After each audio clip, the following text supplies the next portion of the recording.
how to stop the divorce case. So if you're in the middle of a divorce and you have filed, and let's say that it's been served, and let's say you guys have even signed a settlement agreement, up until the time before you submit your judgment and the judgment's been approved, to dismiss your case, all you have to do is file a dismissal.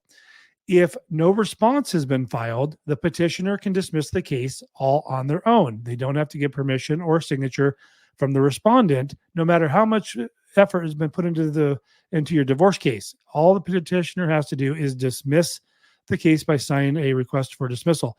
Now, if a response has been filed, then it takes both parties' signature on the request for dismissal to dismiss the case. So we never have this issue because we deal with amicable clients.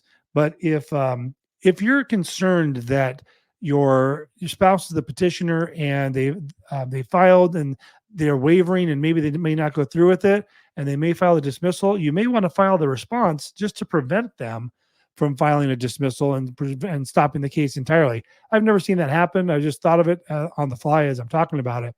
But to dismiss your case, one part, the petitioner signs. If no response, if the response is filed, both parties need to sign the dismissal, and the court will dismiss that. And that's assuming that the judgment has not been approved by the court yet. And why I say that is, if you hear me talk about how fast we get our divorce cases done, we're getting them done within like 35 days. Approved, the judges signed them.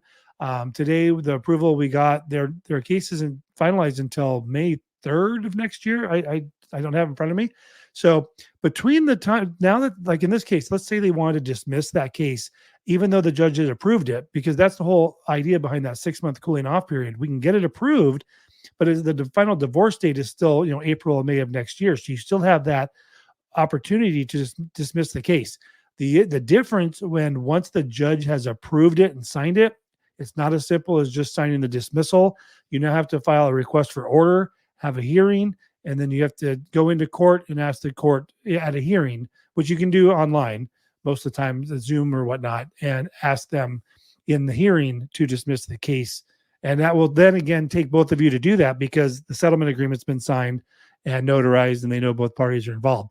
So that can be a little bit trickier, especially if you're closer to that 6-month date coming up and it takes 2 months to get a court date. It's very likely that the divorce will finalize, that date will pass before you ever get into court.